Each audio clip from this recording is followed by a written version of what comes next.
Hi, everyone. Welcome. I'm going to let some people get settled over here. All right. A nice, cozy crowd. Welcome to the Hum. For those of you who haven't been to a Hum event before, the Hum is a platform for internet cultures. So we put on events like the one that we're at here tonight. And we also publish research dossiers on topics related to digital and internet culture. I put on the Hum together with Lillian, who's right there, with Hanan, who's in the back, and with Marco, who's right there, helping out with tech for tonight. So as most of you know, this is the Hum on facial recognition, and this is part of our series of focus events that we do to kind of dive into a topic related to digital culture. It's different than our fast-paced events that we usually have.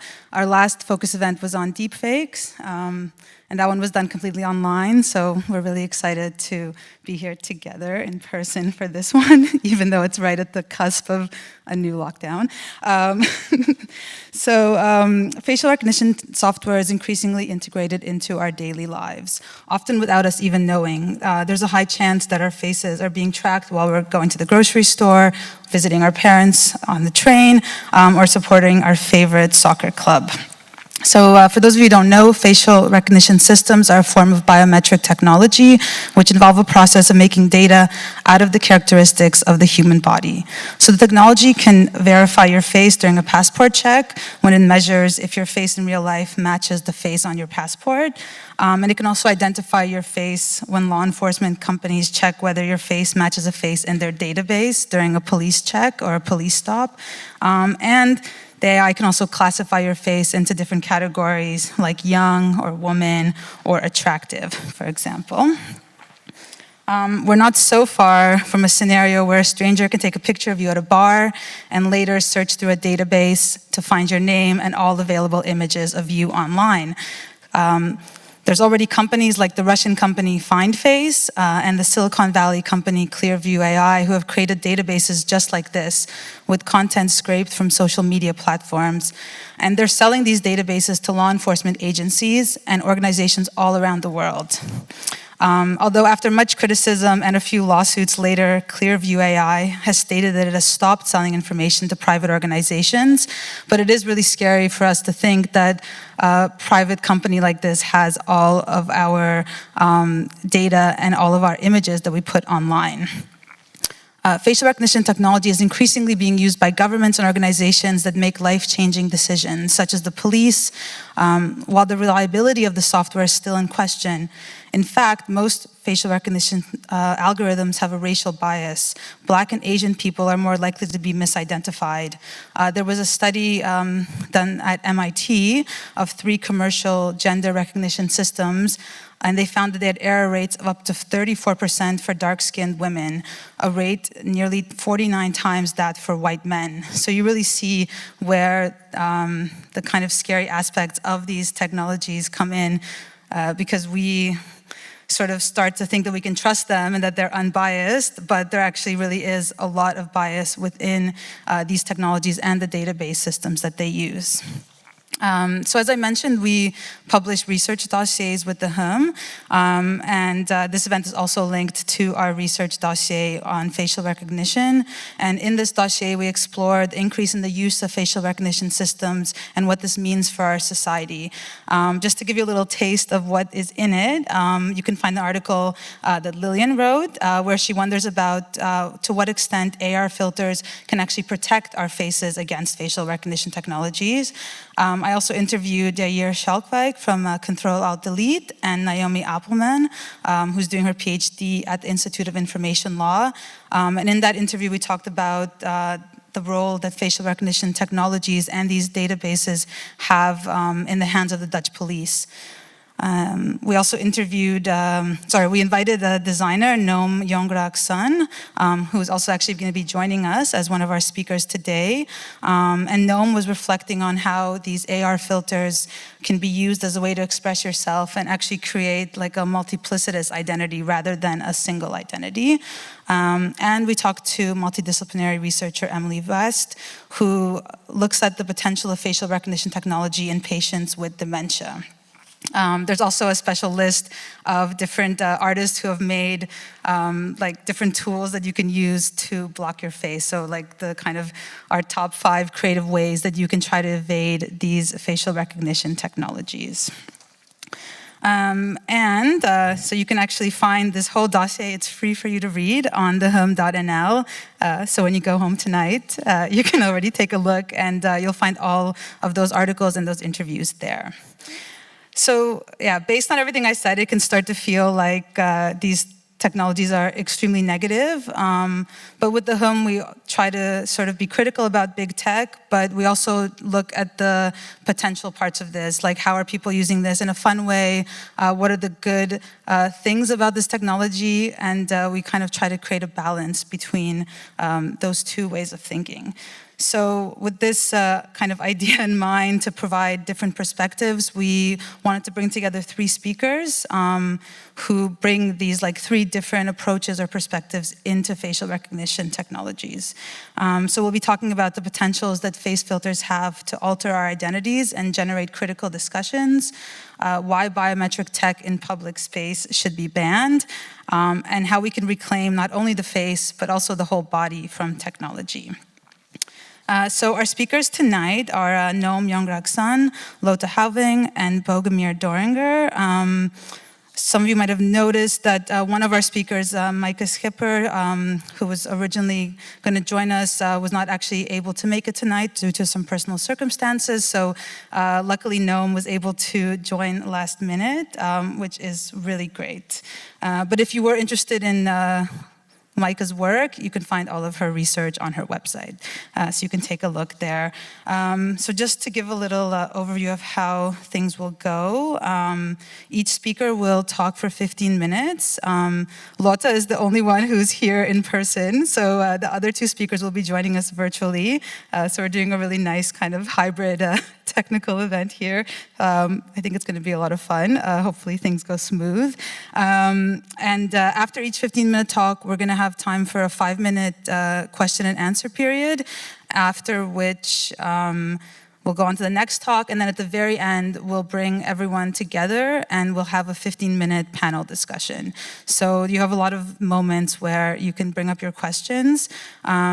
And we're also live streaming this on the Felix Meritis YouTube channel. Hi, people on the YouTube. And you can also ask questions there. So Lillian is moderating the YouTube, and if you have a question, just ask it there, and then Lillian will bring it to us here, so we can also participate in that way. Yeah, I think that's it. Okay. So we're going to begin with a few quiz questions to test people's knowledge. Okay, so the people who are here in the audience, so the first question is, my face, or the image of my face, is public or personal? So raise your hand if you think the image of your face is public.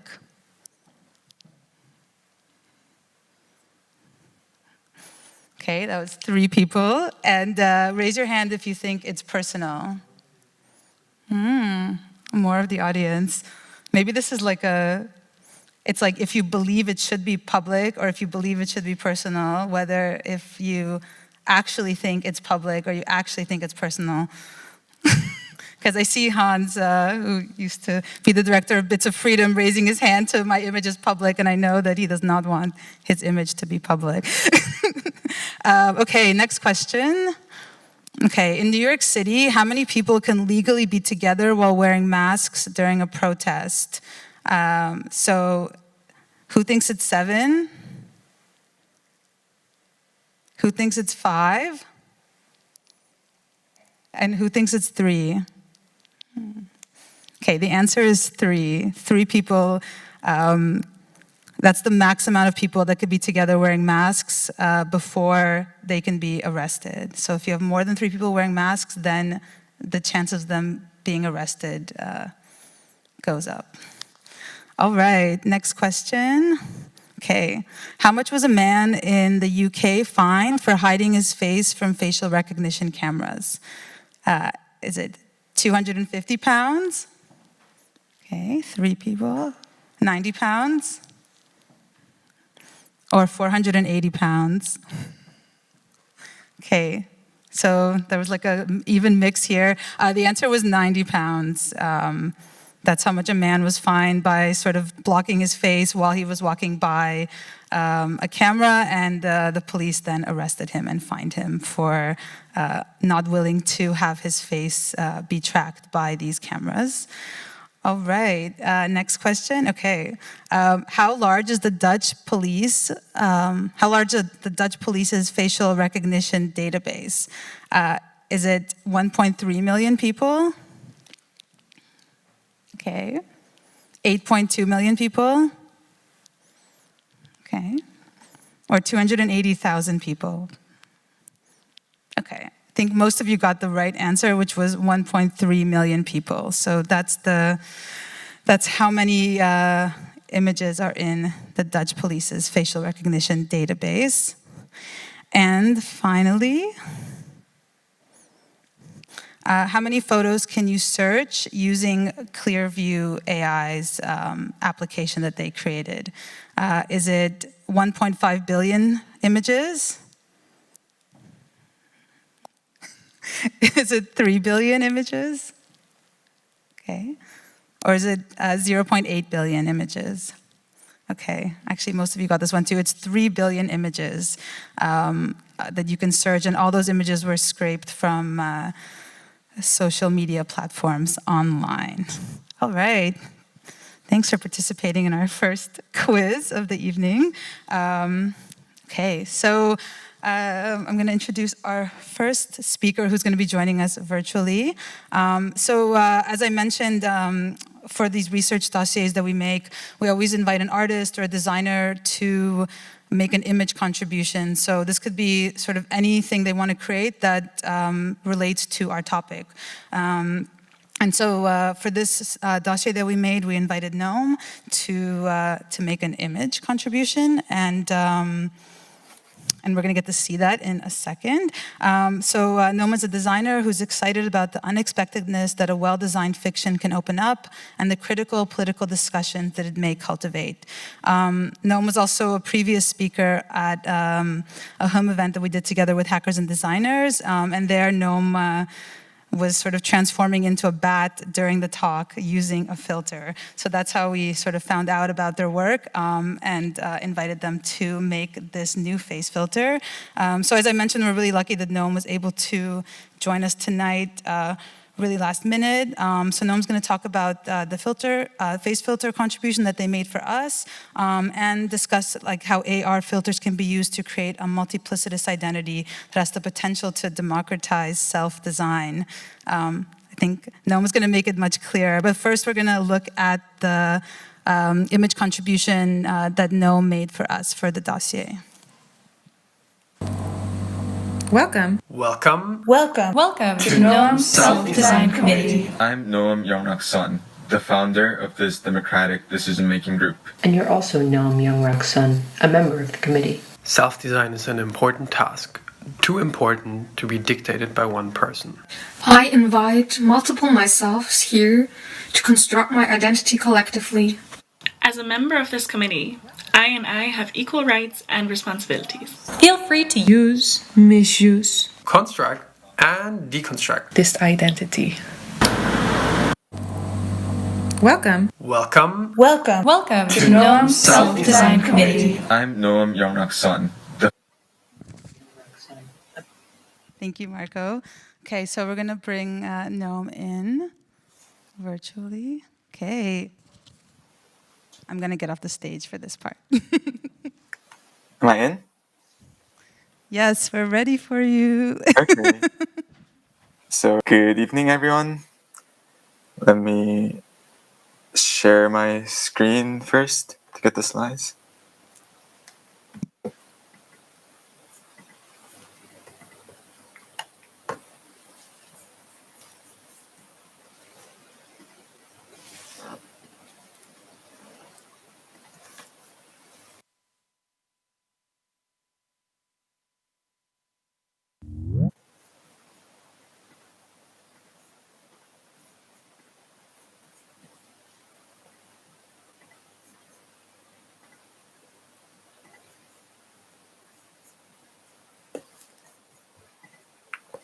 Right, do you see me and hear me clearly? Yes, we see you and we hear you and we see your presentation. Okay, good to know. So let me start now. Good evening, everyone. I'm Noam Youngrak, a design fiction creator based in Eindhoven, and I'd like to share my experience about an experiment that I've been carrying out for the past few months using a face filter. Face filters are such a fascinating tool to work with in the sense that it enables everyone to jump over the boundaries of species, gender, and even race sometimes. But of course, it raises a lot of critical questions in detail, such as what is quote unquote male or quote unquote female or quote unquote Asian face defined by the technical apparatus, or how inclusive it is, and what's the political nuance of it. Also, it is not free from the possibilities of misuses. For instance, I'm very relieved that I haven't found any Black Pete face filters for Sinterklaas in the Netherlands yet, but it's still technically possible, and I'm aware of that. There are a lot of people that I certainly disagree with who would be interested in making one. I want to emphasize first that making a face filter implies a lot of political precarity and therefore requires an immense sensitivity. Nevertheless, what I made was a public face filter that maps my own face on the faces of whoever that can access Instagram, and eventually to turn their digital identities into that of mine, to let them speak, act, perform as me, to spread out my identity, or to give up my authority as a divine decision maker on my identity. Once we all look the same, they are all me, and I'm not an exceptional being compared to them. Ironically, this contradicts what the neoliberal society, or more specifically, what my design education background has taught or obligated me. This relates to a phenomenon that Boris Groys called self-design. Especially for a creative working class person like me, but also for any other self-employed person like an Uber driver or an Airbnb host. There's a growing demand to portray oneself as an appealing commodity. And there's a myth that an individual can overcome the structural injustice by self-designing oneself really well. But by giving up my authority on my identity, the face filter also distributes the responsibility of self-design that only used to be my own burden and turns it into a collective task. So whoever becomes me by using the face filter can participate in the process of designing my identity by sharing their opinion on what my identity should be like. From this point, this experiment becomes more fictional, and I started speculating about the formal institution in which this collective self-design process can take place, a stage where the people are invited to share their opinions, can be called a committee, an organization of multiple myselfs, which decides everything that are related to self-design. To operate this speculative institution, I sent out a letter to 20 friends of mine who later become the starting members of the committee, and the letter goes like this. Welcome to Noam's Self-Design Committee. I'm Noam Youngson, the founder of this democratic decision-making group, and you're also Noam Youngson, a member of the committee. Self-design is an important task, too important to be dictated by one person. I invite multiple myselfs here to construct my identity collectively. As a member of the committee, I have their equal rights and responsibilities. Feel free to use, misuse, construct, deconstruct my identity. And then, they are not actually they from this point, but different myselfs were asked to address my opinions on these questions while wearing the face filter that I made. These are the questions that I often had while using social media platforms. So yeah, I'll just read it out loud for y'all. What should I do if I cannot sleep because I can't stop scrolling through my Instagram feed. How much should I care about the number of likes I get? Can I post an ugly selfie on Instagram? Is it moral to proudly post a photo of meat on Instagram? Should I make my account private or public? Should I follow back a stranger that follows me? Do I want to stay in my filter bubble? Does it make sense to keep using Instagram while politically disagreeing with the corporation, Facebook, that owns Instagram? Do I have to keep sharing political posts on Instagram even though I'm feeling skeptical about whether Instagram activism can actually make change?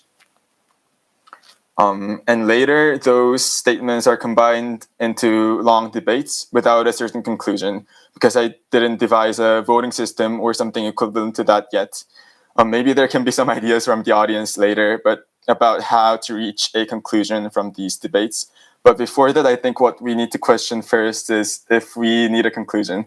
Nevertheless, I'm very grateful and proud of this amazing group of myself, especially in the sense that this is more relatable representation of the worst demographics than any other parliaments in the world. Probably I'll run out of my fingers to count the number of the nationalities of these people. And there's also very fair representation of LGBTQ population and the people of color. I wish I could show you what these debates are like during this presentation, but unfortunately, the live streaming platform that I'm on now doesn't support audio from the slides. But if you're curious, you can either watch it physically at Mu Hybrid Art Space in Eindhoven at their exhibition called the Self-Design Academy, which is up and running till the 22nd of November, or on the official Instagram page of the committee. And especially on this Instagram page, you can try the face filter and become a member of the committee and join the discussion every day by sending a direct message to the committee. Lastly, I want to share some critical questions that I encountered while running this institution. This is the flattened photo of my face, which is later used for facial mapping of the filter. You'll see watermarks on my face saying self-design committee, which wasn't only to indicate that this filter is for the committee, but also to make Facebook happy about the regulation.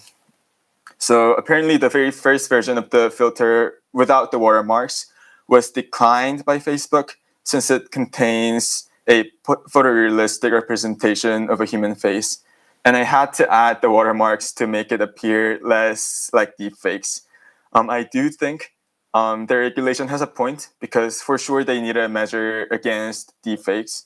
But what this also shows is that the self-design committee is dependent on the technical infrastructure that the big tech corporation provides.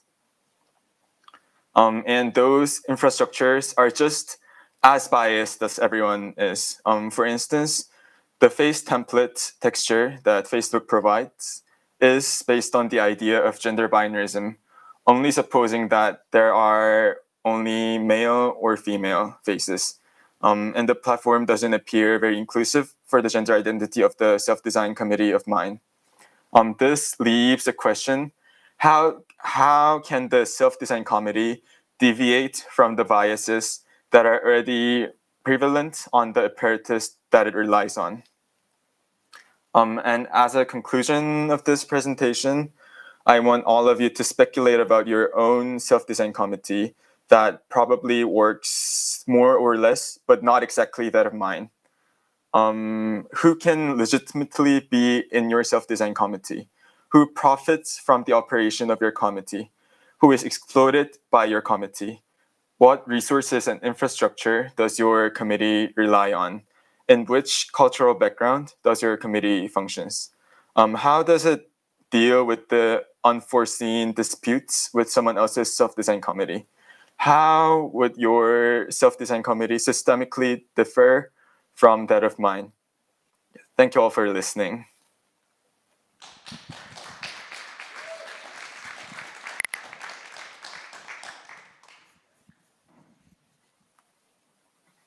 Thank you, Noam.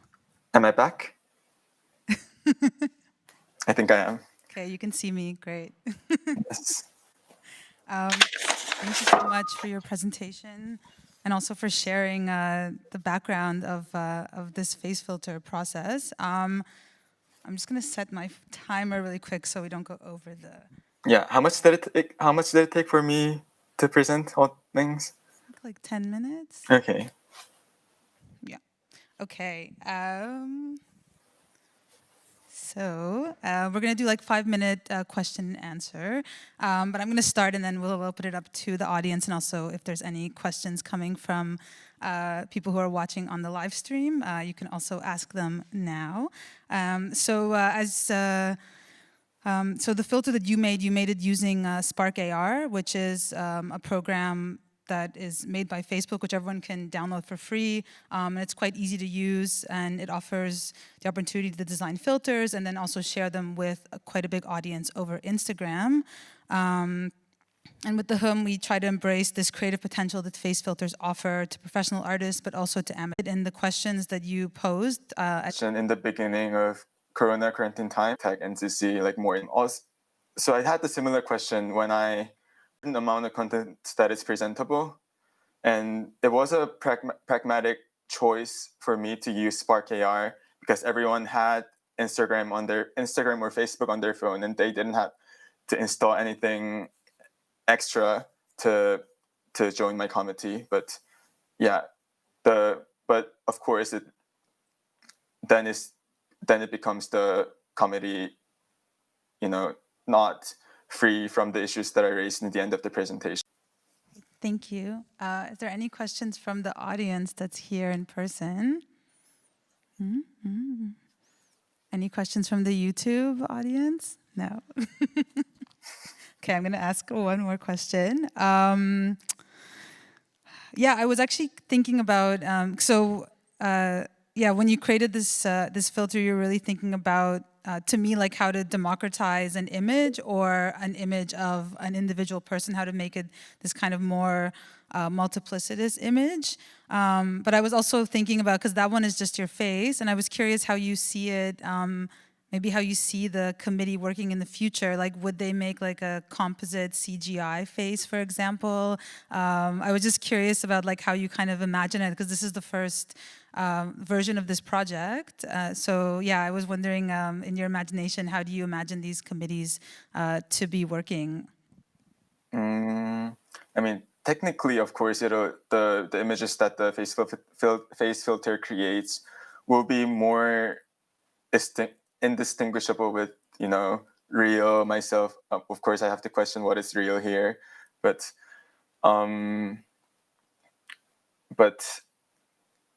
the political question that this project raises would be still present in the future as long as the individual creator has to rely on the platforms, I think.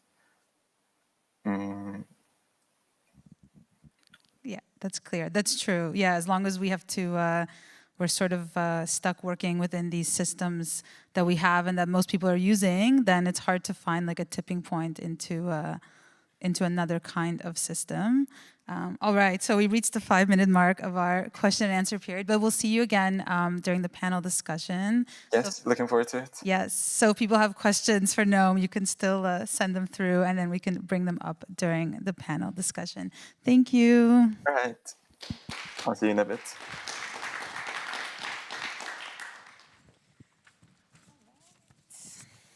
Okay, so our next speaker is a policy advisor and researcher at Bits of Freedom, and she focuses primarily on the power relations between the state and its citizens, with a special eye on facial recognition. In her opinion, biometric surveillance tech in public space should be banned. We're very happy to have Lotta Holling joining us in person, yay, tonight to talk about surveillance as a sorting mechanism and what this means for society, how we train our own spies by the use of certain apps, and why we should stop it. So first we're gonna show the face filter that Lotte chose. Okay, so look carefully, everyone. Okay, first example.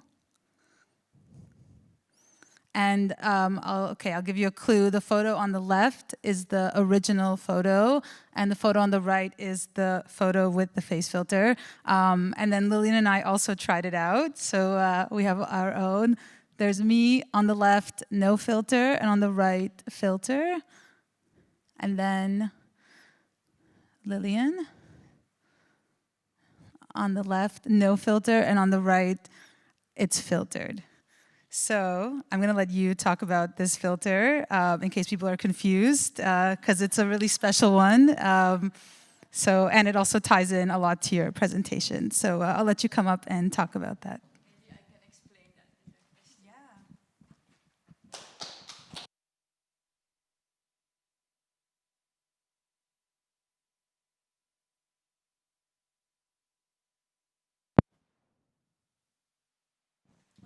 You had a little.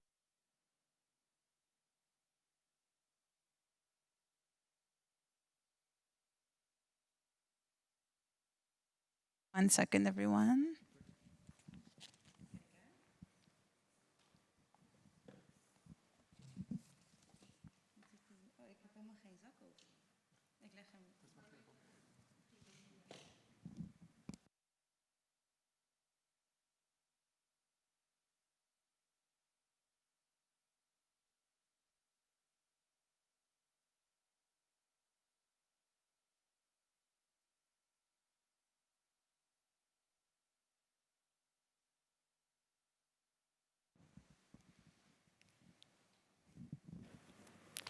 Okay, wow. This sounds weird, but I can hear I'm using a microphone, so I guess it's fine. Well, hi everyone. For me, there's already a lot of human recognition going on here, so that's really nice. And thank you, Margarita and Lillian, for the invitation and for organizing this event. I work at Bits of Freedom. That's the Dutch NGO for digital rights.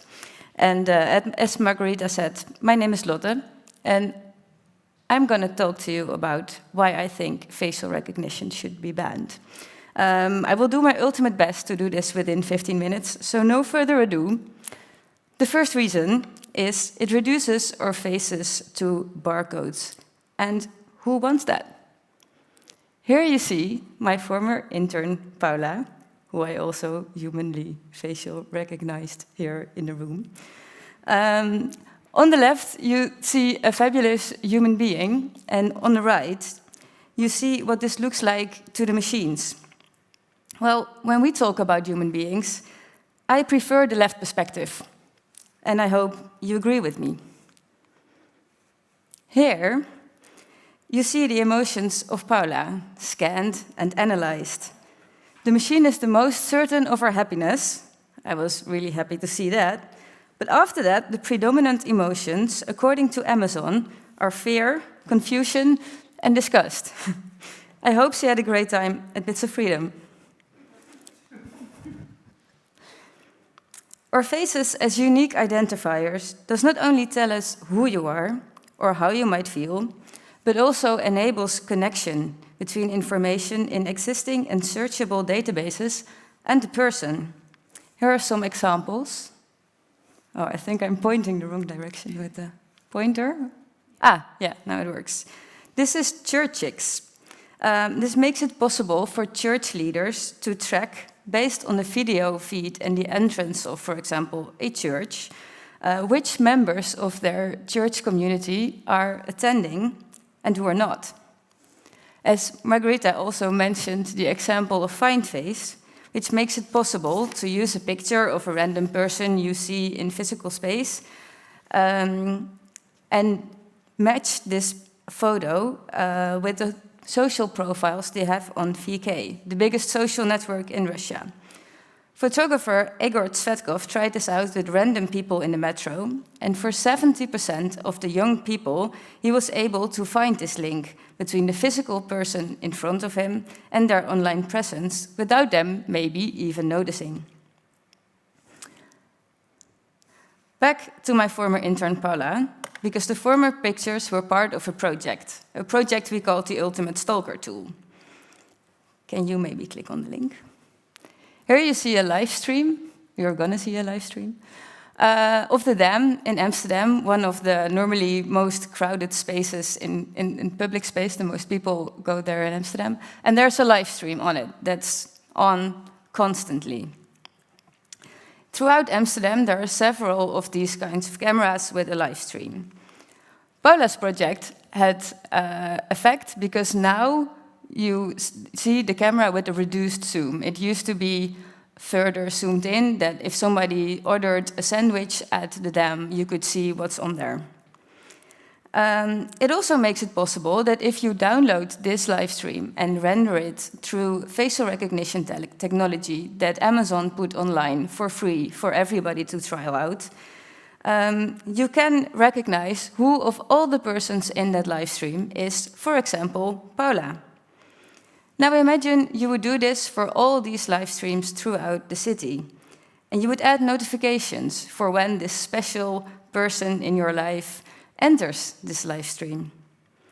It makes it possible to follow somebody throughout the whole city without even leaving your house. That's a scary ultimate stalker tool. Can we go back to the presentation? Thank you. Then, surveillance sorts people. Social sorting is defined as a way to establish identities, but also to assign risks and values to people. Who of you knows this game? That's a lot of people. I expected it to be a lot of people because it's a very famous game. It's called Wie is het? The point of the game is that you have to ask questions to single out one person, the person the other player you're playing against has in mind. So what you do is you ask questions about characteristics of the appearance of a person. Here, for example, if you have Bill in mind, the other person could ask you, does the person have a beard? And you say, well, yes. So then all persons without a beard go down. That's how the game works. As you can see, there are no people of color in this data set. Remember that, we get back to it later. But the technology does not stop at sorting to identify. And examples where values and risks are automatically assigned to people based on analysis of their face is eye border control, and here you meet their virtual agent. This is used to have conversations with migrants at the EU border, and it serves a kind of as a lie detector. Well, you answer the questions at customs, like, what's your name? What's the reason of your visit? The virtual agent analyzes your face to see what the muscles in there, even the smallest muscle in there, whether they move or not. And based on this muscle movement, you get a reliability score. And based on this reliability score, there is determined a risk level and whether you should be subject to further checks or that you can just walk through.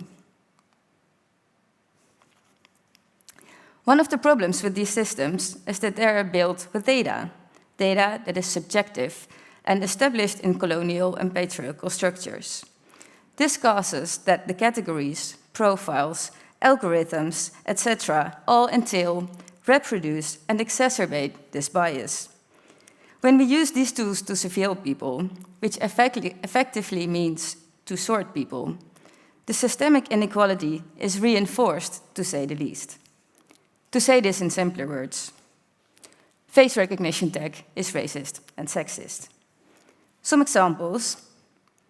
In these COVID times, it hurts my feelings to see all the messages from students having a hard time dealing with proctoring technology that fails at many fronts in delivering a solution that improves online education in this new situation.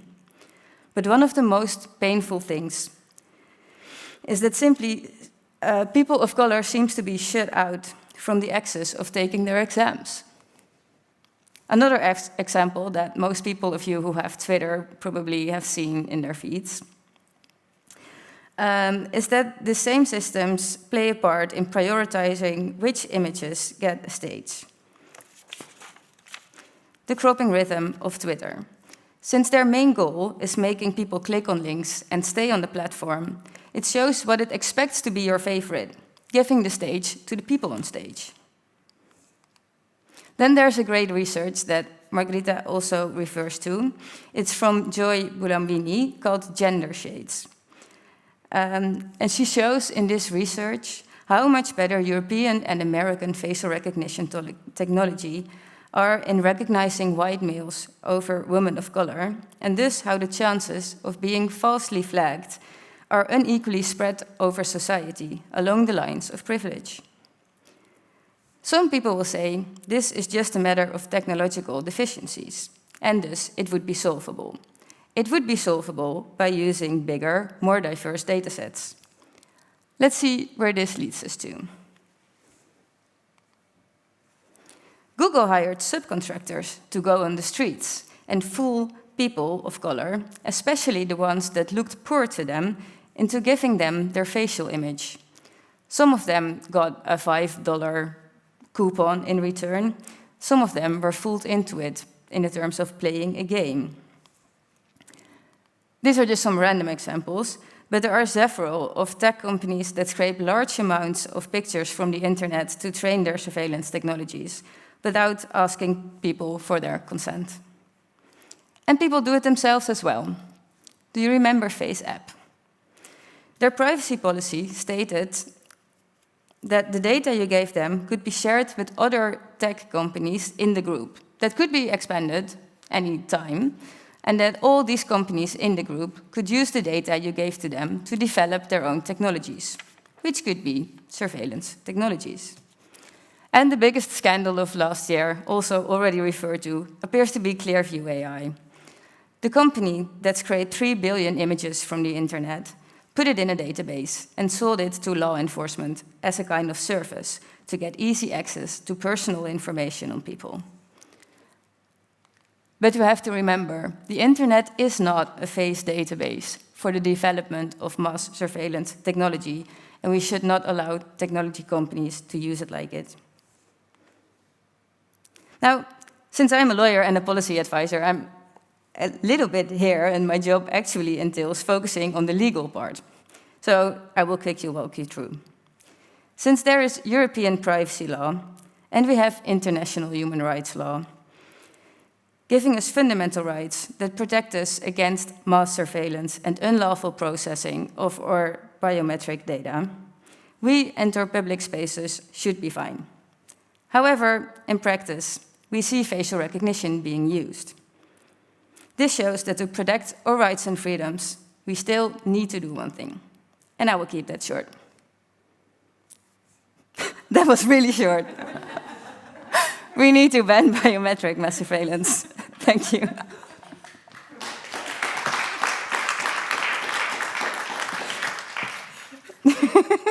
The system was trying to... Well, I was listening very well. I said short. We can keep this up during our Q&A. Shall I go there? Have a seat.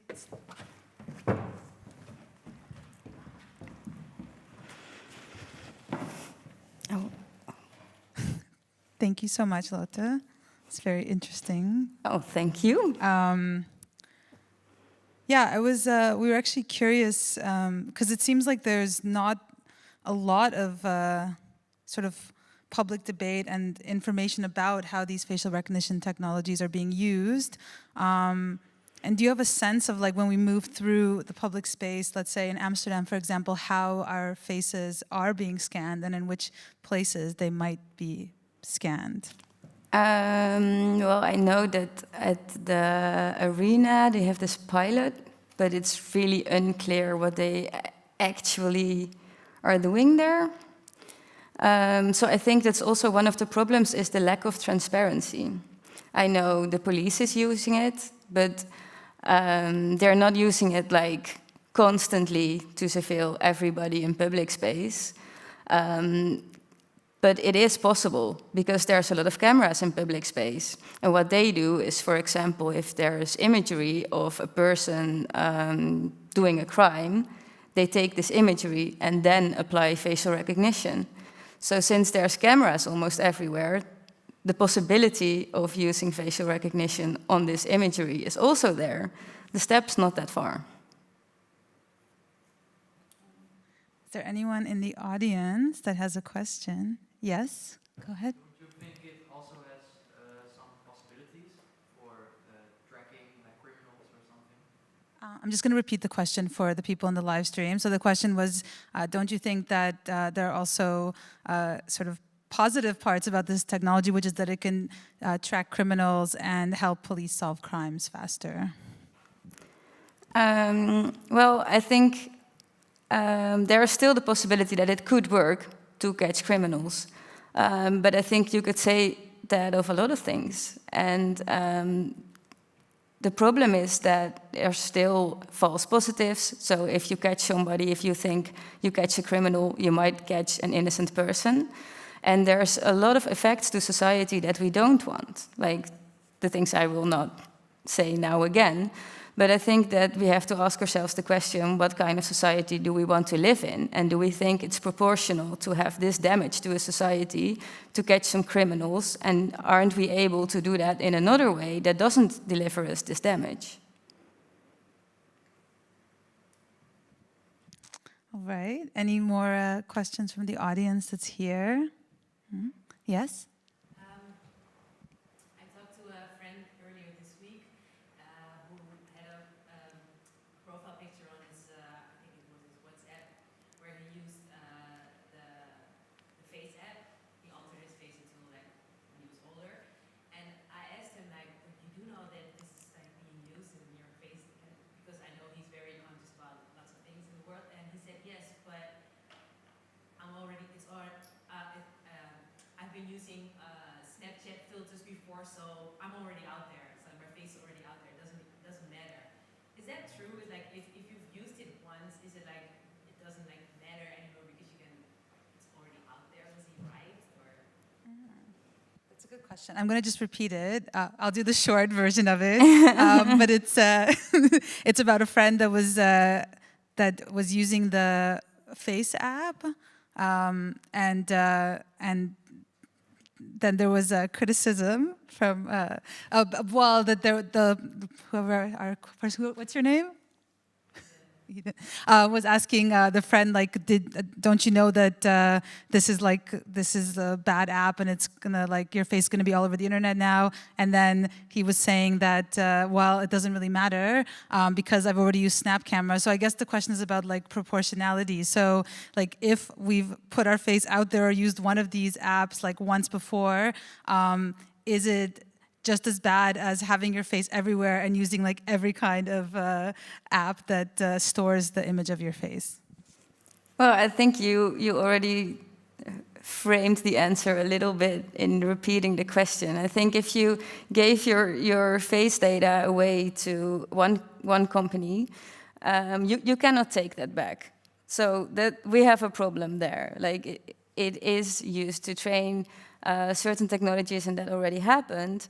But that's not an argument to then spread it everywhere and give up total control. I think it's an argument to start fighting this. If he sees the problem, we should fight that these companies are making profit out of our faces and just spreading it to other companies. Because it should not be, like your friend is describing, that if you put your face in one place, your face is everywhere. Great, thank you. Are there any questions from the audience in the live stream? Let's get more active. Ooh, okay. Lillian has a question. You want to ban facial recognition, and I know that in some US cities it is banned already. But how is it going here? Like, are there some attempts to ban?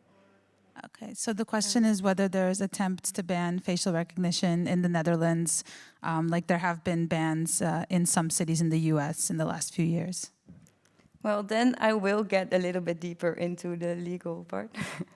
I think it's important to be specific because if people want to, for example, unlock their iPhone with their face and use facial recognition for this, that does not necessarily have to be banned. So I think it's important to say we have to ban facial recognition where it's biometric mass surveillance, when it's in public space, when the biometric data of people is processed in an untargeted manner, because it's about everybody walking through there. And then you have, I think, a problem ideologically and politically, when you look at what kind of society do we want to live in, but also legally, because biometric data is really sensitive data that only should be processed in a strict, targeted manner, which does not fit the situation of using it in public space on people that are randomly passers-by in front of a camera.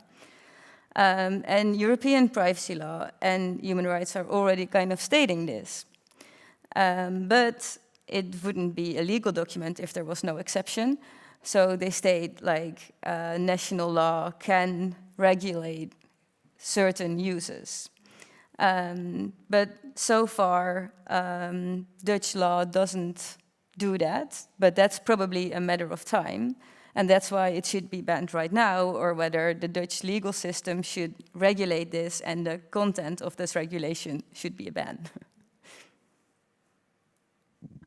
Thank you. I'm just going to end on one thing because I'm sure people are on the edge of their seat wondering what that face filter was. So can you just say a little bit about it? Yes, it's called Fox. And well, it might also be very interesting for the friend that was in the question. Because it's a face filter that intends to be invisible. It only changes like really small things in the picture that you should not be able to see. But that just disturbs the data points that is used to automatically recognize the face that is shown in the image. Which was funny because I thought I saw a difference, but especially in my picture, more than in yours. I appeared more red, I think, in the fogged picture. Yeah, I think I saw the difference in my own picture, so I think it's... Maybe it's, you discover it earlier when it's your own, but yeah. And it's free to use. It's Fox, F-A-W-K-E-S, and you can just download it. And then you just put your picture in, and then it takes like 2 minutes to process it, and then it saves the cloaked picture onto your computer. So it's really cool. So I encourage people to download it. If you just search for that, you'll find it. It'll come up right away. Yeah. Thanks, Marco, for showing them again. All right, so we're gonna take a 5-minute break, just so you can stretch your legs or get something to drink if you want. Yeah, just a reminder to check out our online dossier, which has all the articles I talked about, tackling all of these topics that we're touching on now. Is there, Marco, is there another slide?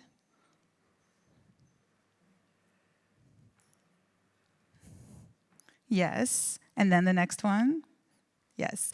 So I just want to let you know that we, with the as we said, we're also very interested in how artists and designers are using face filters, not just like these face filters that make you look more beautiful or give you like digital plastic surgery, but like these more fun and wacky face filters. So we actually have a face filter exhibition that's on now. It's part of Cinekid. So it's on, there's a physical installation that you can just come up and use the face filters, and that's at I. And it's on until Friday, but you can also go to our digital version of the face filter exhibition, which is at onyourface.thehum.nl. And if you would like, you can subscribe to our newsletter via this lovely QR code, so you can just scan it. And then we publish a newsletter just twice a month, just about the events that we're doing, but also when we have a new research dossier, then we also send out a lovely little newsletter so you can know about what's going on. So you can subscribe and stay up to date on what we're doing. And now I'll let everyone go for a 5-minute break. So we're gonna come back here at around 9, 1 minute after 9. Thank you.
All right.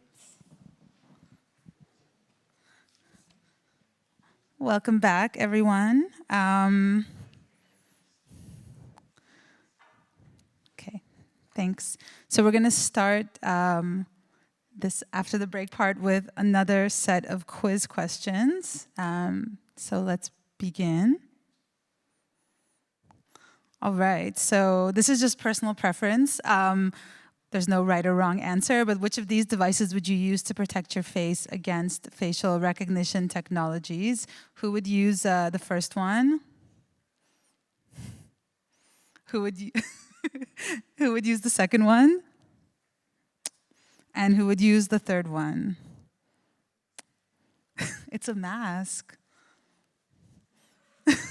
It's actually in a way, it's actually a physical version of what Noam was doing with the face filter. It's a 3D printed version of the artist's face, and then you can wear it, and then everyone becomes this artist, Leo Salvaggio. Yeah. And to see more of these, you can check out our dossier because we have a few more in there, and then you can read about the artists who made them as well. Next question. Okay, so true or false? TikTok is using facial recognition technology to filter out videos by ugly or disabled users. Who thinks this is true? Raise your hand. Okay. And false? Okay, most people thought this was true, and it is true, sadly. There was an article in The Intercept which talked about how TikTok is doing this. I know, Lotte's face is really... Okay, next question. True or false, health insurance companies are looking into algorithms that, based on facial recognition technology, determine your BMI, your body mass index, and in combination with the country you live in and your gender, predict your lifespan. Who thinks this is true, this is happening? Okay, and who thinks this is false? No way this could be happening. We have like the positive, positive corner there. Sadly, this is true. This is happening. This is something that we actually learned from Tijmen Schep, who was a speaker during the Houwing Hackers and Designers, and he told us about this. So it's, yeah, I'm sorry to burst your bubble. Yeah, I don't remember. Lillian, do you remember if this was in Holland, or if it was in the US? It feels very American, actually. We'll look into it and find out. Yeah. Okay, so next one. True or false? A new dating app is using facial recognition technology to match people together. Who thinks this is true? Okay. And who thinks this is false? Okay. This one is actually false. As far as we know, there is not yet a dating app that is using facial recognition technology to match people together.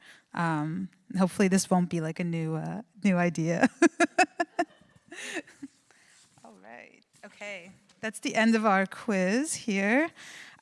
So our next speaker is also going to be joining us virtually. As we talked about before, the EU was considering a ban on facial recognition in public spaces for up to 5 years, but recently they ditched that ban. And Amazon also recently banned police from using its face detection software. So what is the current role of the face within contemporary surveillance society? For many years, our next speaker, Bogomir Doringer, has been working on his research project Faceless, which tackled the social meaning of the personal image and the reoccurring presence of hidden faces in contemporary society after September 11th. As an artist and curator, Bogomir is interested in how we can reclaim the body from technology, but also how to reclaim technology from controlling us. In a time of COVID-19, these topics resonate more than ever before. I think we can definitely feel that today as well. So I'd like to welcome Bogomir in our virtual space here. Bring up. Hello. Is the Hello. sound working? Yes. Yeah, great. Yeah, I'm really sorry that I'm not able to be there, but yeah, luckily we have technology also to help us in this kind of situation. So I'm just putting alarm because I know that we are tight with time. So okay, I'm ready to go. So I will share with you my screen, and are you able to see this? Yeah, we can see it. Yeah. We lost Okay. you, but Yeah, true. Okay, yeah, that was the part of the now you're able to see me while I'm speaking, I think. yes, that's perfect. Yeah, okay, great. Marco, I'm not able to hide this message on the bottom. Sorry for that. I don't know how to do it. Yeah, it just doesn't work. I don't have a click. So, okay, hello everyone. So my name is Bogomir Doringer, and I'll be presenting the project Faceless that has this amazing also subtitle, but I think it's enough if we just remember it as Faceless because it is a sort of horror, sci-fi narrative that we're actually living daily. So while I was working on the project Faceless, I had this image always printed, and since I was moving a lot, it was always following me and getting slowly wrinkled. But I thought it's interesting. It was made in 19th century, apparently, and I'm still not sure if it's real or not, but it is an image where the group of women are hiding their faces and they don't want to look into camera. After trying to figure out why this image was created and how, it became, I was sort of introduced to this narrative that people used to believe that looking into the camera, into the lens, can take their soul. And there was something connected to death and the camera. So there was this fear of camera. And funny enough, like 100 years later, we live in times when camera can really take from us, not just our soul, but also our fears, insecurities, our sexual preferences, our money, and even our freedom. So since 2007, Faceless explores the phenomena of inescapable recognizability in the media and resulting strategies of media users, how to become virtually faceless. So how to actually in a way, you could say that it's about the ritual of masking in contemporary times. And I particularly am interested in this phenomena from the 9/11, and I will also explain a little bit why. All the artists in this list, collectives and fashion designers, have been producing faceless artworks from the 9/11 up to date. And this list grew meanwhile. I thought that the project would be over once the exhibition was there, but then it grew into publication. And it seems like it's ongoing as we're discussing today too. So when we say faceless, it's insult. It was always insulting for centuries. Whoever would be named or presented as faceless, it was quite socially problematic. So this is a painting actually from Bruegel. So it's beekeepers with the masks, and this image, this drawing was quite controversial because showing people or not showing faces of people was considered quite problematic. And we indeed live in times where we are actually quite faceless. So I think we are looking into a kind of pathology, a kind of a revolt, a protest that is expressed through different ways of covering face. In order to start this story, we need an event. Events are important, especially globally, because they unite us, because they also implement new regulations. And especially those regulations are always more and more expressed through the use of technology.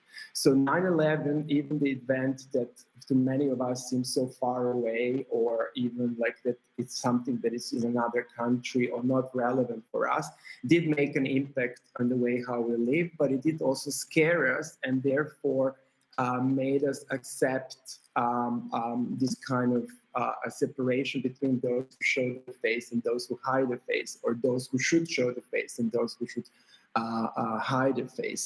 So surveillance was massively implemented from that point. It's nothing new, but we did accept it because of the fear that we will lose our freedom and in a way, the world in which we live. And I'm talking very much from the point of a Western society. And therefore, we accepted these kind of decorations in our public space. This is the work, A Symmetric Love from Adi Wagenknecht. This was commissioned for the exhibition Faceless. And it's an interesting experiment where we could watch from the gallery space how people adjust their bodies, their postures, their shoulders, and their facial expression in front of these fake surveillance camera chandelier. Why is this important? It's important because I think when we talk about surveillance, we never speak about how we are choreographed or to what point either our body postures and the way we walk and behave in public space changed. So I will touch on this point a little bit later.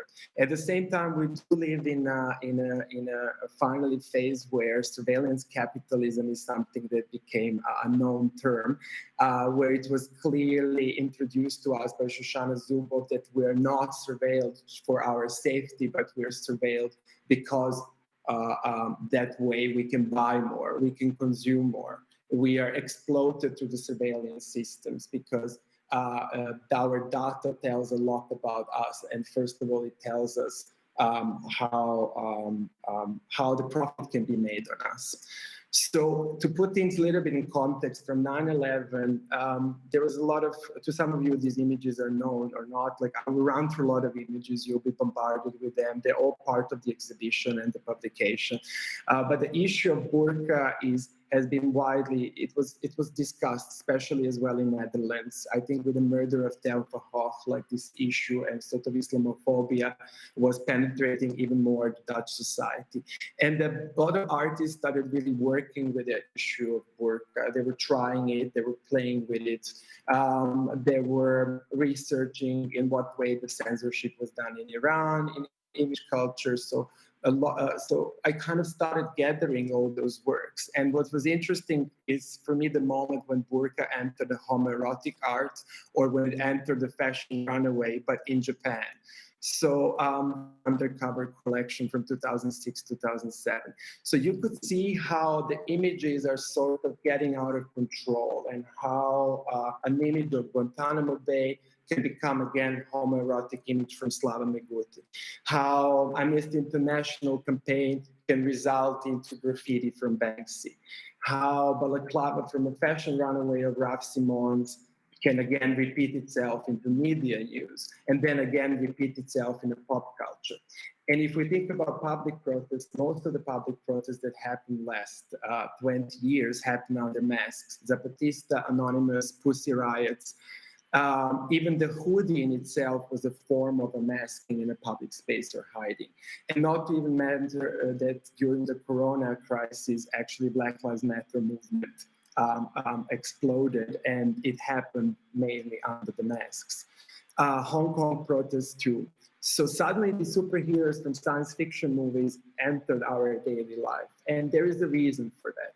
So I will just jump fast through some images. What is maybe interesting about this image is that the faces are covered to avoid the face detection, but this image was quite because apparently new technology can actually zoom in and collect your fingerprints. So showing a hand was already showing too much of yourself. And not to even go into that training of actually surveillance systems to also monitor or recognize us based on our movements and body gestures.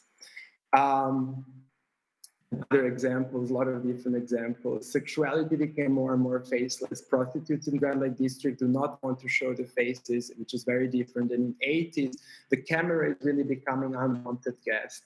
The love couples feel comfortable when they're in cocoon and hiding their faces. Social networks for exchange of for dating are pretty much faceless or even bodiless. So we are becoming this kind of grotesque mutant, and for me, it's really interesting to understand why and how. And if nothing else, if we can look into this image production and art production as a sign of a society in crisis. Even icons like David Bowie, Marina Abramovic, Bjork, started using masks. And this is the most exciting part, the digital masks or the counter surveillance. So I'm very much interested in the practices around the face and trying to kind of engage with technology in order to protect the face, in order to be not face detectable. So counter surveillance is an option that was introduced from Adam Harvey. So yes, if we should be transparent and visible, then there should be also possibility in gray zone when we don't want to be recognized. And so there should be a kind of not just fully exposed and hidden, not just terrorists and exposed, but also there should be a gray zone. So Adam Harvey was really trying to engage with fashion and kind of challenging like surveillance systems, how much you're recognized, how not to be recognized, when is your phone totally off, when is not off. There were artists who also pushed this, stressed the necessity or urgency around the researchers that were trying to detect the sexual preferences. So Zach Blas for a very long time engaged with the idea of a fat face, a mask, the queer face mask that will unite us all. And furthermore, what maybe in the work of Heather Dowey-Hagberg is interesting is that based on our DNA or leftovers in the public space, the possible faces could be reconstructed. Of course, a lot of these systems or a lot of these attempts are not accurate, they don't work well, but there is an idea and there is a wish there is a research going in this direction. And if nothing else, the research maybe is incorrect, but there is a technology on the market that is providing you these kind of results. When we think about face filters, I always like to mention Jeremy Bailey. So I'm an artist who really engage with the body gestures and movement in front of camera.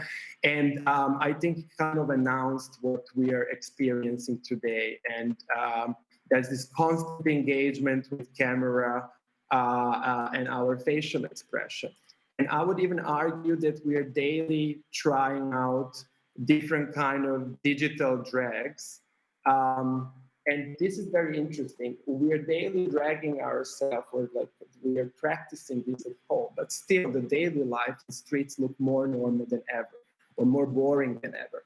So are these practices really resulting into changes in the public space? This is something that I'm now interested in this point in my work. There are two particular works that I would like to show next to each other. That's the work Biometric Mirror from Lisa McRae and Niels Wouters. Biometric Mirror is using artificial intelligence to categorize, to beautify you, to measure your face. And the visitor in the exhibition space can enter and try this system. The system is totally unstable and makes mistakes, but it is a technology that is available on the market. This work is presented at the moment at the next museum, but there's another work that is presented in the same exhibition, and it's called The Coded Case, and it's made by African-American artist, a coder, who in order to engage with the face detection, she needed to wear a white mask. You can imagine how frustrating or how disturbing it is for Joy to engage with technology only if she's recognized as white. So this is a research that really made an impact in a sense that it challenged the companies that will engage with production of face detection softwares like Microsoft Face, IBM, and Amazon as well. And as it was mentioned a few times already today, finally we do have some kind of changes when it comes to the ban of the face detection public space, but also the police doesn't use these systems. Why? Because they're very much inaccurate on the black skin, but particularly on female. So the females are very often recognized as men, which means that if police uses this system, they implement much stronger forces, or which often actually can result with accidents or death of unrecognizable person. So this is now a question: shall we be recognized or not by technology? And what does this mean? And why is it important that this technology is also trained on very diverse and very different kind of face archives. So Joy Bolandini actually rocked this year. I think she was one of the most mentioned people, or at least maybe because I'm into topic, like I came across her name very often. There's also a documentary movie called Bias. And when we speak about Corona, I think it's interesting. We live in a society where we were so much fighting against the mask, against the coverage of the face. And now we're entering a phase where masks are a necessity because of as a protection. I think COVID-19 is definitely, or Corona is definitely another event that will change the way how we move and also who is allowed to move and who not. And we already see that the rules do not apply same to everyone. There is a whole debate about the masks, like should masks be used or not? And meanwhile, they're being sold in public spaces. This is the new campaign from Germany. And for against the mask, it's, I think, interesting topic because it shows how as cultures and as nations, we understand very differently what it means to show the face or cover the face. And who are we protecting? Are we protecting the other person from for our disease, or vice versa? So I'm actually kind of I would like to conclude with this part that, yeah, we do definitely live still in unstable society where our unstable identity yearns for return of the mask. Just like in past, we are attracted to wearing a mask as a form of protection, camouflage as a prop, or just as for entertainment.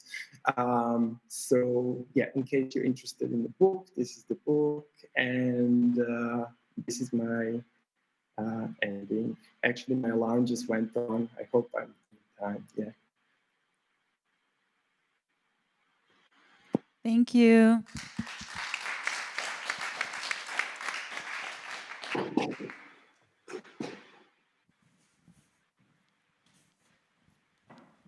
Thank you, Bogomir. Yes, thank you. Thank you. I hope that it was clear. I really tried to put a lot of things in 15 minutes, but yeah. It was clear. There's a lot of stuff, but people can also look on your website about the project and also get the book. Yeah, I was just thinking like what could be a nice way to continue this. Oh yeah, so I could be a little bit of a different person to create more awkwardness. A saint. Yeah. Oh, you disappeared.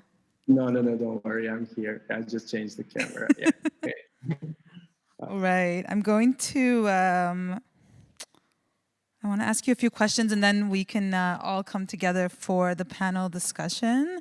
I was a bit curious because when we talked together, me, you, and Lillian, when we invited you for this talk, and you also were talking a lot about the shift from the face towards the body, and it seems like now there are attempts or ways that people can sort of protect their face or hide their face.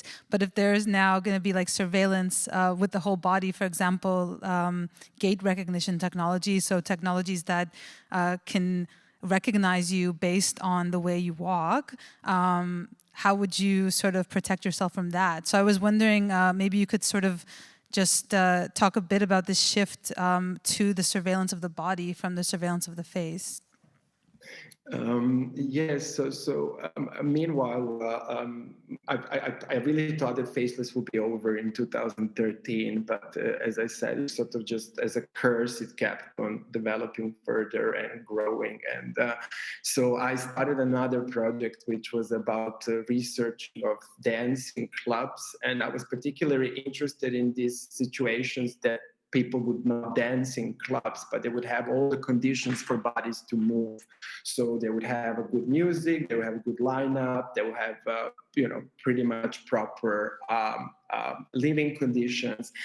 They would have a good drugs. I'm also talking about Netherlands very much in this case, but bodies will not move. A part of the research or observation was that the technology that became our daily accessories, interrupted us from the moving or from the dancing.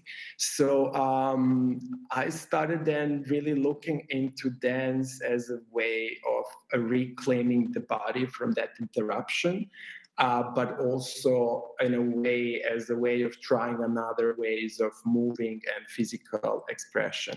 And I started following that, and it was interesting, like before Corona, you had this like really explosion of even political movements that were connected to dancing. And so now like what happens with Corona is the sort of, yes, we're wearing a mask, and at the same time, we're not allowed to do these practices. So I'm really interested. I really think that we're really looking at the ritual of masking and dancing as a way of reclaiming the face, but also as a way of reclaiming the body from any kind of oppression, from family, from government, and as well as from technology. So, and besides that, for the Hong Kong protest, what was really interesting were how necessary it was for protesters to understand technology and figure out their ways how to move, but still while using it, but being untraced. So I think what we are trying, and I know that there's also initiative in Amsterdam, is really to actually more and more start understanding how these technologies work in order to actually really figure out how to go around them. So I don't know. And another interesting example, because I think we spoke about this, when you think about how technology changes your body, let's say these new wireless iPhone headphones that make you actually walk very straight and sit differently. It's like we can see very fast how this little technology changed the whole posture of the body and the behaving and the way you talk. It's not any longer like in 90s when you were listening Nirvana and being like, all the way down with your shoulders. So I think we need to start understanding where we feel the technology, where it hits, and how it works in order to actually even maybe go to very, very old school practices like masking and dancing. Yeah. Thank you, Bogomir. I'm gonna bring everyone up. Just Lotte. You have a question? 1 second, there's a question for you.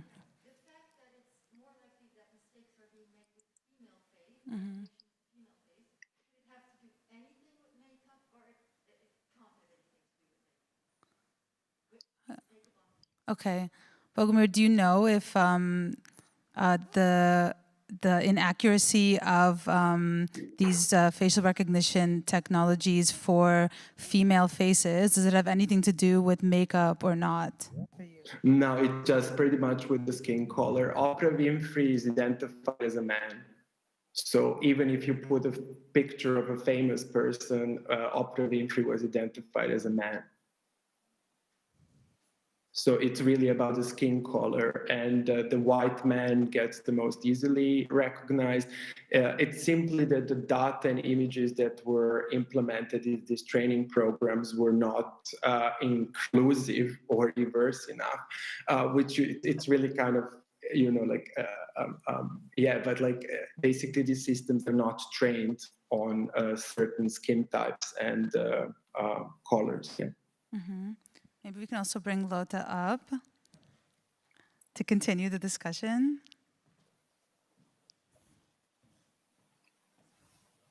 Do you also agree that it's mainly because of the lack of diversity within the data set itself? That's why you have these kinds of errors in recognition for women and for people with darker skin tones, for example? Well, I would definitely agree that's one of the reasons.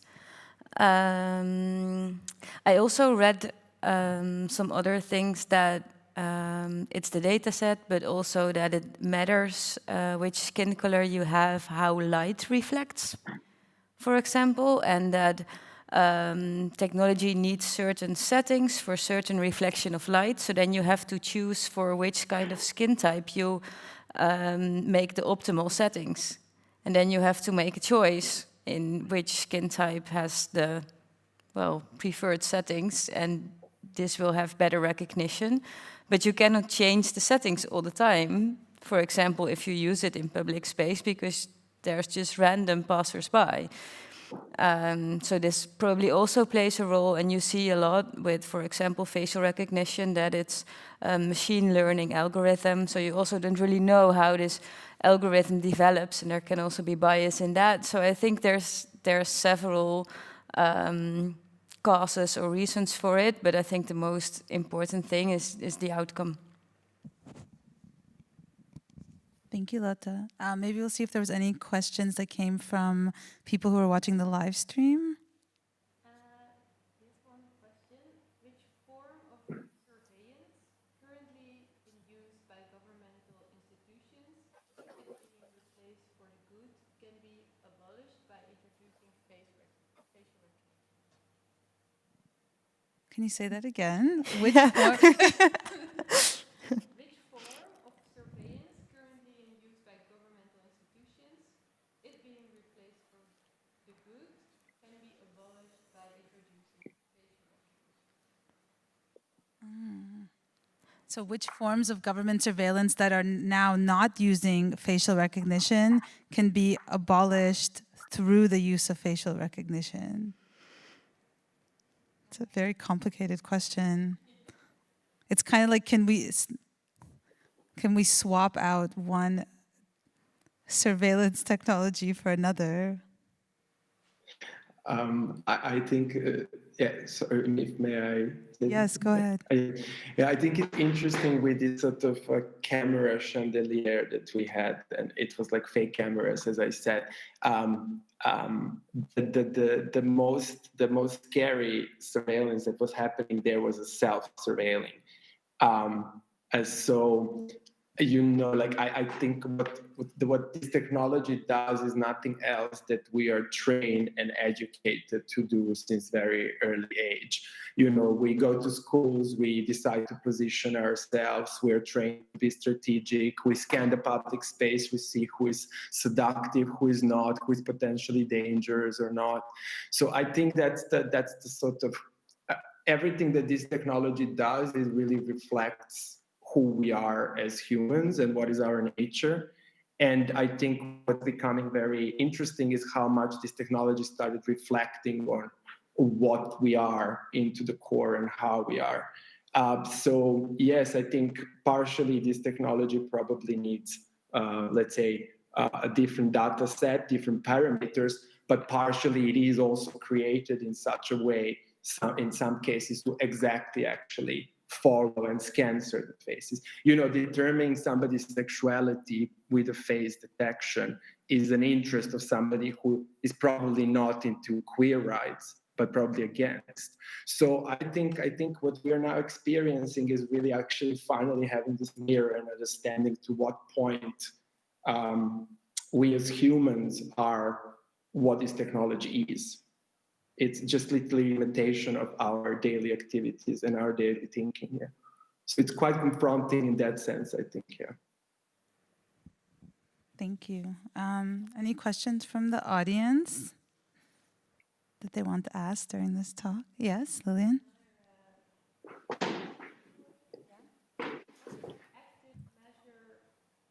Measures that we can take now that are dummy-proof. To protect ourselves. Yeah. Okay, so what are active measures that we can take to protect ourselves against these technologies? Probably in the public space, like not self-inflicted, like face filters. Well, lately I surfed on the internet, and I came out of something that's called throwies, I think. And I really liked it. It's kind of, it has some, it can be a magnet, but I think the most important thing is that it sticks. And it has small LED lights in there. And you can also add other function. There was even a kind of DIY guide on how to build your own and how to implement certain functions in there. And you can throw it, and then it sticks to, for example, a camera. And in this way, you could kind of warn people what kind of surveillance measures were taken in public space. Because one of the things is that most of the time it's unclear for people. They either don't see it at all because they're just so much used to it, or they're not sure if there's a camera, whether it's a real camera or not, and if it's a camera, if it's on or not, and if it's like really recording, or that there's just somebody watching a screen, or whether there's facial recognition, or so I think this was a really good way, and some activists used it also to send messages to phones that entered a certain range. I'm not sure how this works technically, but they said they did it, and I'm really interested in this idea. And so when you had your phone on you and you entered within this certain range of this thrower, you get a message like, hey, there's this camera, it has this functions. I thought this was a really, really cool idea, and then at least people know about it.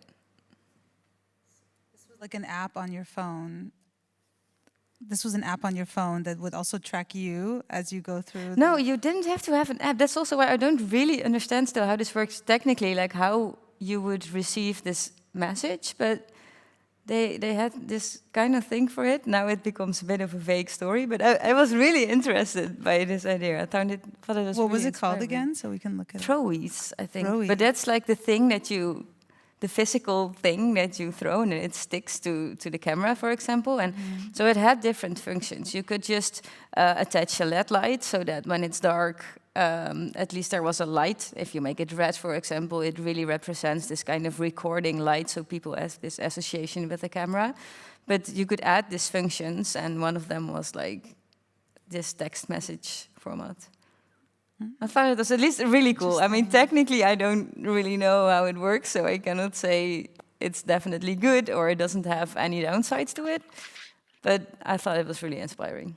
Yeah, there was also like a program that you could use which would help you, which would map out your route to avoid surveillance cameras. So you would say like, I want to go from here to here, and then it would give you like a map of your route. This was in London, and then you would avoid all of the cameras that were there. Lillian, did you have a question from the? I was just wondering, like, are our faces recognized if we wear a face mask, like we have to do now? So are our faces recognized when we wear a face mask?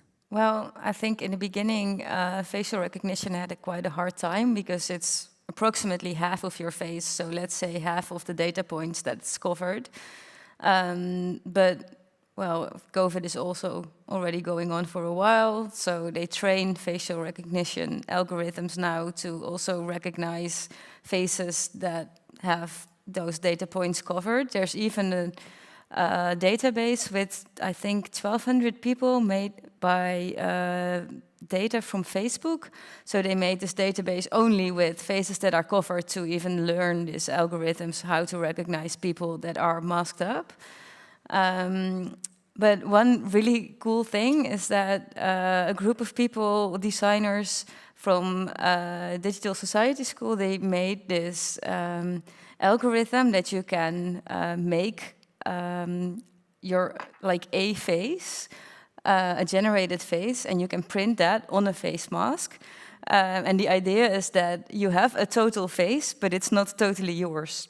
So then the idea is that the facial recognition technology would not register that you're wearing a mask and see it as a face, and then make a false identification because it's not your face, it's only halfly your face. So I thought this was a really, well, inspiring answer to the new training of the algorithm. Interesting. Any questions from our audience here? Okay. I kind of wanted to go back to Lotte, your question, which came up in the quiz, and I want to pose it to also to Bogomir and to Noam, because I was listening to an interview with the founder of Clearview AI, and his argument is that that they did nothing wrong because all of the images that they scraped were from social, they were all public images. So they were all from social media platforms where people put the images up themselves.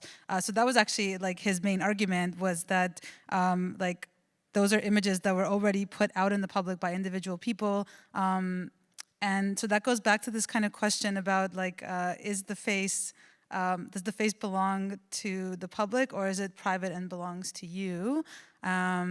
So maybe like each of you could actually answer for yourselves what you think, whether the face is public or private. Maybe Noam first. Yeah, there was an interesting project that I remember. I don't exactly remember the name, but it was a project that prints the facial images that are available on like public domain, and like printing on them on mug and selling it online.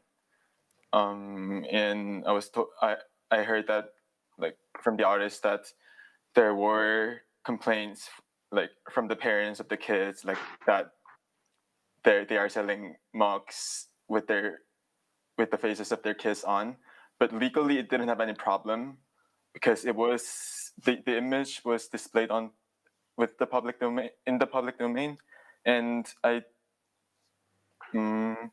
think there's an immense inequality of information like lying between the individual internet users and the big tech corporations. So it's maybe of course it wouldn't legally cause any problem, but it's a bit unfair to compare like two sides that has different capacity to their access on the information.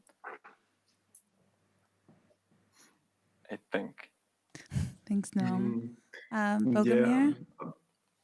I think it's sort of it's always this like conflict. I think we are for decades trained and introduced to this idea of coming from pop culture as well, of wanting to be recognized, wanting to be visible, and then the whole way how social media and I mean the success of Instagram and TikTok is exactly on that, on sort of this 15 minutes of fame. So we are like living in a society where the value to be recognized by your face is very high, like, and then through the pop culture, we even further seduced into that machinery where we actually do agree on exposing ourselves. So I find it quite kind of difficult to when people say like, oh yeah, my face is mine. And I guess it's really, that's what's interesting with Joy's work. The urgency comes from her really understanding what it means to not be recognized by face detection on her own skin, in her own body. So we can talk about urgencies, but we need to live one. And I think that, of course, like we can say that there are people that respect their privacy and there are people that are ready to give it up. But if we go to different countries and political systems, the question is, was face ever yours or was it governmental? So I think that's also something that is quite debatable. Yeah, I would say that the face is yours as long as it's you have rights to keep it. But at the end of the day, when you travel, actually now with Corona, you don't have to do show the face, but you do need to expose your face sooner or later. And then it's on that body, legal body, to decide. And I think, it's always different to speak that from the point of, let's say, Netherlands as a very privileged country with a passport that during Corona everybody could go for summer holidays, and or to speak about like countries like in Middle East or Soviet countries or China, or so it's quite debatable. Yeah, I don't think that face is really ours.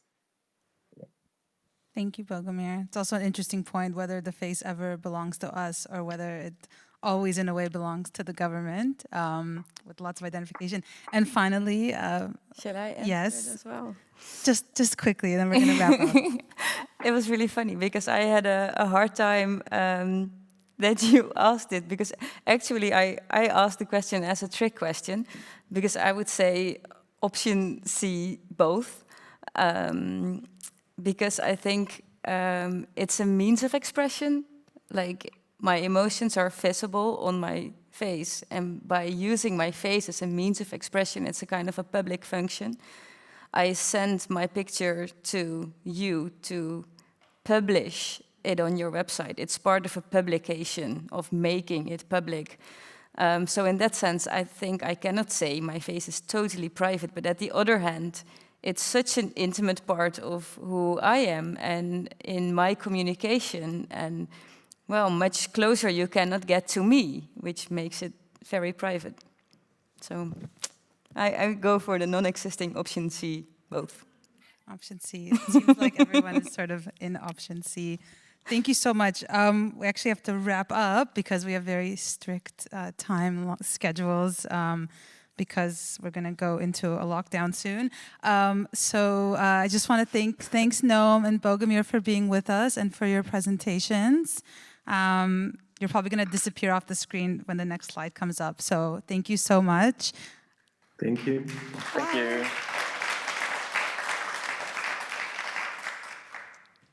And Lotte, thank you so much for...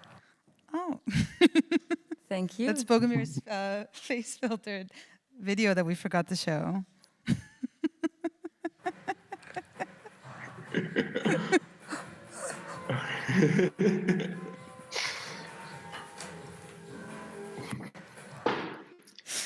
Thank you. It's a nice way to close things off. So thank you to everyone for being here. For our audience that came in person, we really appreciate that you were here with us. For our audience that was on YouTube and I think on Facebook for a bit as well, thank you so much. And thank you to Felix Merites and for the amazing technical team who made this live stream. I saw some photos of it and it looks really good.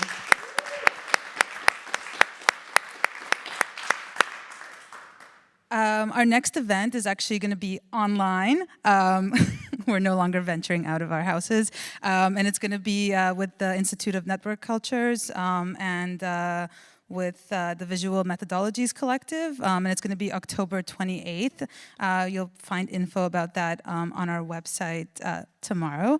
And we're also going to have another focus event, which is going to be focused on surveillance capitalism and particularly Facebook. We don't have a date for that yet. It's going to be in November, but if you sign up to our newsletter, you'll be the first to know about it. And